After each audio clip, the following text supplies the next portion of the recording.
All right, so being generalizable is going to be very, very difficult for this because you might be looking at a particular individual or a group of individuals that might not represent the overall population, depending on how it's done. Perfect. What's cross-sectional? Again, well, I say cross-sectional is taking them at different ages, but what's the pro about that? Much less time-consuming. It just takes a lot less time and resources. Okay. Oh, sorry. And it can be very generalizable depending on who you're taking. You get to compare the different groups. Anything else? All right, how about the cons? What could be wrong with it?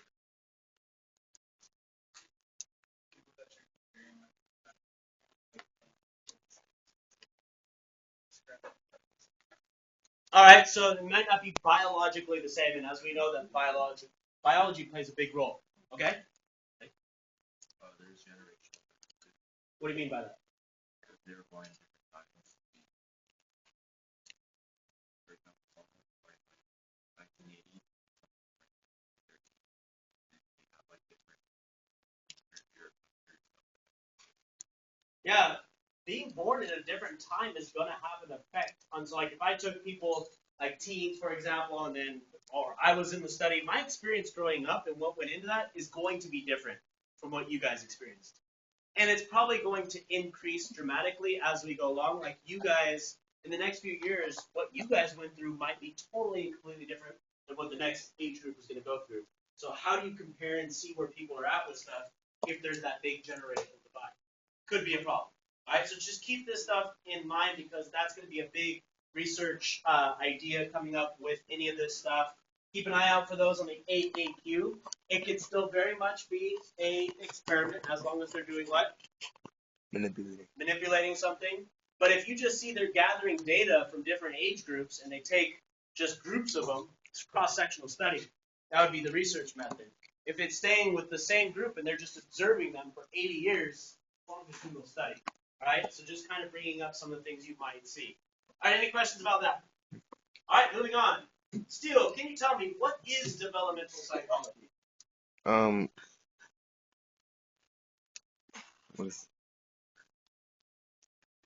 what is it? Studying? Oh, study of humans from womb to tomb. What did you put? A2D No, I put study of a human's womb. Study of just you're born, and then we're going to look and see if anything happens because there could be advantages and disadvantages even before you see, quote unquote, the light of day. You're not out in the world, but there are still things that are happening that give you a disadvantage or an advantage. So it's really important to remember for developmental psychology, it does not just start from the time you are born. It starts before. We need to understand what's going on before you're born to completely understand what's going to go on after, because there could be different factors. Does that make sense? I just wanted to make sure that was perfectly clear. From the time they start to develop, right? And we'll look at that. So, like, it's not just, again, from the whole time you technically become some living organism, we got to see what's going on to see if it has anything to do with behavior. All right, next slide. There are three themes or issues that are associated with developmental psychology. Any volunteers to tell me what these are and what these mean in their own words? Okay, Sam. You can just think about what it's saying. See it. Nature and nurture, how do genetics inherit our nature and experience stability with change? Do our early personality traits persist through life, or do we become different persons as we continue? Is developmental and gradual continuous process or a sequence of separate? All right. So essentially, there's a lot of different elements in here. The first one is something we've talked about a lot so far: nature versus nurture. Right? Somebody tell me what that means in their own words. What is it? Just a simple explanation. Environment versus biology.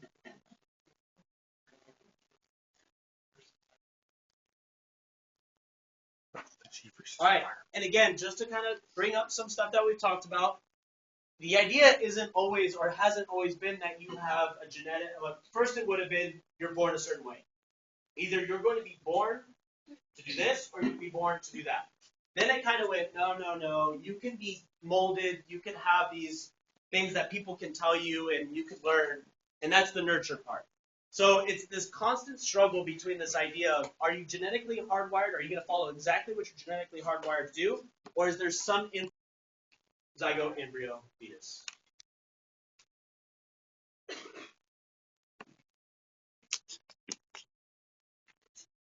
We're going to talk about something called, and I always say it wrong, but I'm sure I'm saying it wrong, teratogen. Teratogens. All right, next slide. Wait, is placenta part of the? That's placenta. Placenta is the thing that protects, gives the baby oxygen, nutrients, and gets rid of and filters out waste. All right, during the embryonic and fetal stages, the developing organism is especially vulnerable to toxic agents. This is pretty good at protecting babies from different things that might be exposed to. It's kind of pretty amazing how it works in terms of if the mother gets sick with certain things, the baby doesn't get sick. There's not a lot of stress to the baby as it's developing. But there are things that can get through.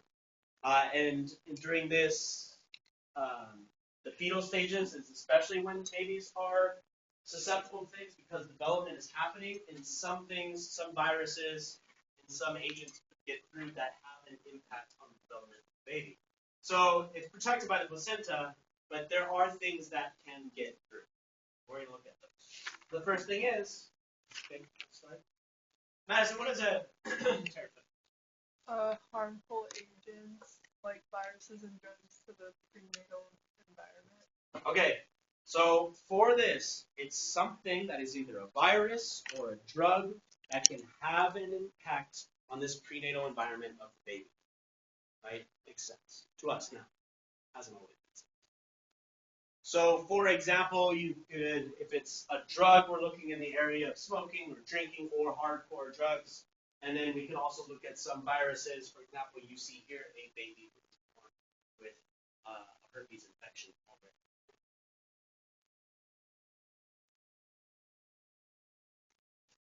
Now, when we look at these, there's a couple different things that can happen. How these two different kinds of things, viruses and drugs, have an impact on the baby will differ. There's ones that are most associated with different things, so we'll get to that. I'm going to ask you a question, though. Let's assume for this baby who was born with herpes, or as you will see, babies can be born with things like HIV and AIDS and all that. That doesn't necessarily affect the structure of the brain or the baby's ability to have any kind of cognition. There might be, but typically there's not. It's more of the physical abnormalities. But my question to you is, can these physical abnormalities have any impact on a baby's potential to result in short stature, flattened noses, short eye opening, neurological changes, hyperactivity, deficits of information processing, and drug and alcohol use possibly being an issue later on in life? Think that's going to have an effect on how somebody acts later on in life? For sure. Before they ever even have a chance, they're already kind of have some disadvantages in there. So the same thing with fetal alcohol effects, although this is to a lesser degree. So it's less severe, deficiencies in facial development, stunted growth, heart defects, cognitive tasks, academic skills, and fine motor speed and coordination. So you know that the nervous system is being attacked because of the coordination.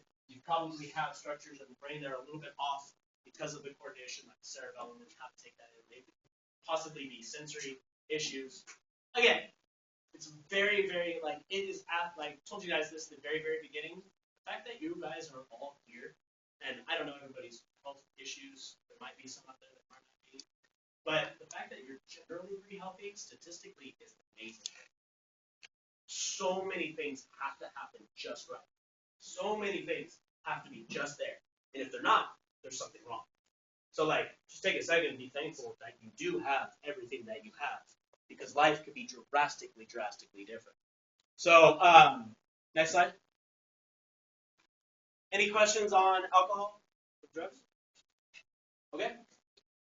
The question is, if those could be all the disadvantages from the time before you're even born, what does a healthy, quote-unquote, normal baby, what should it show? And there are a few things up here. Somebody run through these for me? Is that the talking? Sure.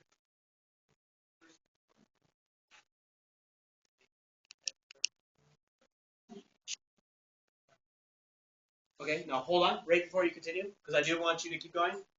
Why do you think that's important to pay attention to? What does that show you? The brushing of the cheek, and then turning. Senses. But you know, so you had it. The idea that there's senses, over here, you're picking up the information, and the turning, the acknowledging of it, indicates that things seem to be okay, right? There's some sort of sensation. There's a reaction to that sensation. The baby is acknowledging it. Even as simple as something like that, you go, okay, they're picking up information. Seems to be good so far. Tarek, what's the next one?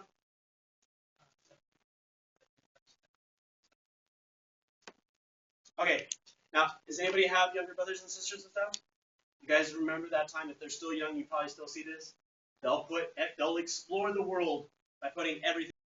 Most of that stuff happens on a very progressive kind of route. All right, next one. So this is where we talk about brain and infancy. I will tell you this. It's important to remember. I don't know if you want to make a mental note, a note on your paper, or what. You were born with all the brain cells you'll ever have. You're actually born with more than you will use. You will start to lose some throughout. But you don't develop necessarily new brain cells as you go along. They're there. But the thing that changes is how those brain cells connect. When you're a baby, when you're in the womb, we know this now. Have you guys heard that you should talk to babies when they're in the womb? That you should play music? Baby will be familiar with the mother's voice by the time it's born. For sure. It recognizes the voice. Again, a very early indication that memory is happening even before the baby comes out. That's because there are neurological pathways developing. What happens when you learn something from a neurological point of view? Talk about this before.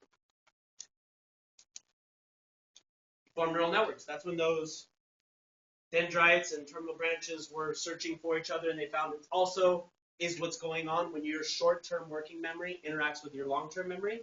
Like you have things you know, that's already this neural impulse, and then you have another one starts coming, you're thinking, how do I connect it? Oh, it's connected, and all of a sudden you know the information. At birth, you have some. At 3 months, it increases dramatically. At 15 months, extravagantly, in terms of the connections of these neural networks.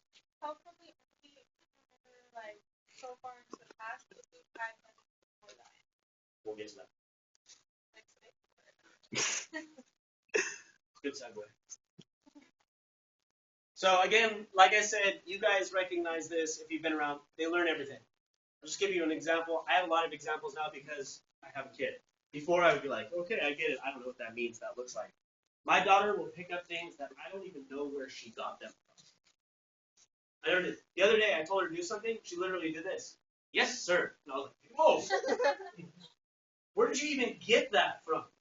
Like I didn't tell her like, all right, when I tell you to do something, you say yes, sir. And you salute me. I didn't say yes, sir. Got it, Dad. On it. That, by the way, I know is not going to continue teenage years. Yes, sir. She'll be like, no. Also, I was just telling this when I told you earlier. She developed a thing that you girls can do very well. I'm sure guys can too, but I've never seen it. I can't do it. It's the neck sass. Visually and structurally at that point. But, like, if they're a little bit off the mark in terms of being around 3, 2, like, that's okay. as long as it's not something. With that being said, I'm going to tell you what to do because I'm not going to have your questions yet. What I want you to do is get into groups of at least 4, into groups. You do have to work with people on this one. You're going to get in the book. There's 6 questions on this page, AP. Or psychology. And then there's 4 questions on this page. Everybody has to have these answers, but what I want you to do is I want you to talk about what you see in the questions. Try to come up with an agreed upon answer, because what we're going to do is a little game with them after. So I'm going to give you about 10, 15 minutes to go through these. I don't think it'll take you any longer than that. And then we're going to do a game with them. Does it make sense? Yep. All right, go ahead and get the books. They're in the back. Did I get a book? Yeah, bro. Thank you. Yes.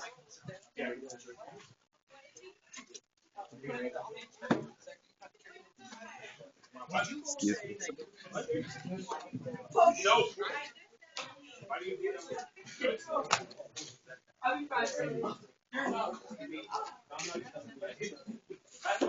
I got.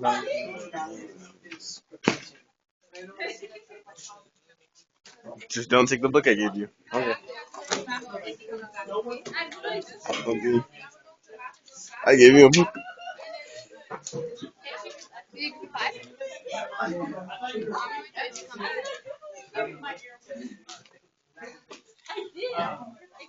Be gentle, because they're broken.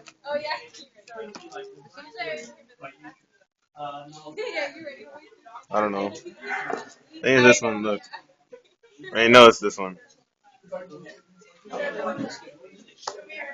It's not supposed to go around that much. Look.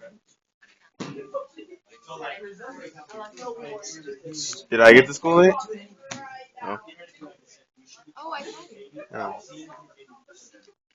Did you see me running away from Burden? No. Oh. Yes, bro. He even bleached his eyebrows. Are you supposed to? Yeah, he looks weird. You gotta bleach your eyebrows, bro. Bleach your eyebrows. No, I'm saying if you bleach your hair. I didn't bleach your hair. It's all about. It's a different message. Okay. Wait, are you gonna put it on the back of our notes, or are we making a different thing? The mindset activity? No, the thing we're doing right now. Oh, they're separate practice.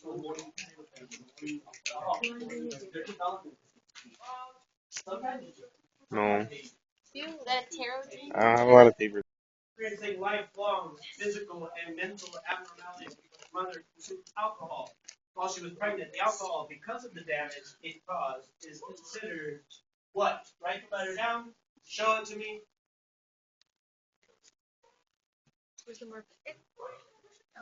Okay. All right, everybody got it right, which means everybody gets to shoot. Yay. All right, who's going up for team Me. 1? This is Ooh. team 1. Let me go first. Still, can I? You want my glasses? Yeah. Okay. Who's 100? 100 is 4 seats back. Right No, there. I don't want Everything's to. blurry. I don't want Wait, why not? to. All right. Wait, can you wear them? I'll take the I don't lenses want out. to. I like that. No, you like. Who's going? They're gonna affect my shooting. No, I'll take the lenses out so you can see them. No, I will tell after you. this, you'll be the one. Psychology. People have made it from both, so if you see this keep missing, I want you to know it is possible to do. That had the speed. I want to. I'm gonna go No, first. yeah, you all did. Huh? Yeah. Alright. I was really Look, bad. Jake, 1. That was group 2. Nick is group. I'm gonna go from the back and we'll come up. Nick, you're group 3. I'm going for group 2. No, we're group 4. We're group 4. That's the Oh, we're group 4. Embarrassing. Yeah. No, they're. automatically disqualified. Your whole team loses 400 points to the test. Oh, is it my turn? Yep. Yeah, I wouldn't let Nick go for you guys anymore. Yeah. Yeah. 100 points. That's team 4. Alright. Team 5. Who's going?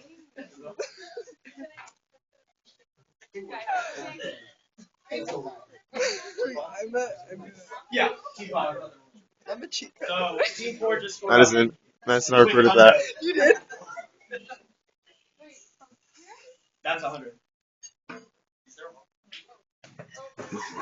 That The speed was good. Alright, so far. So far, we're winning. Alright, the next question. The answer to that was what? What was the, what's it called? Teratogen. Saratoga. Togen. It could be. Number 2. Even as newborns, we prefer sights and sounds that stimulate social responsiveness. This can be seen by a newborn's preference for what?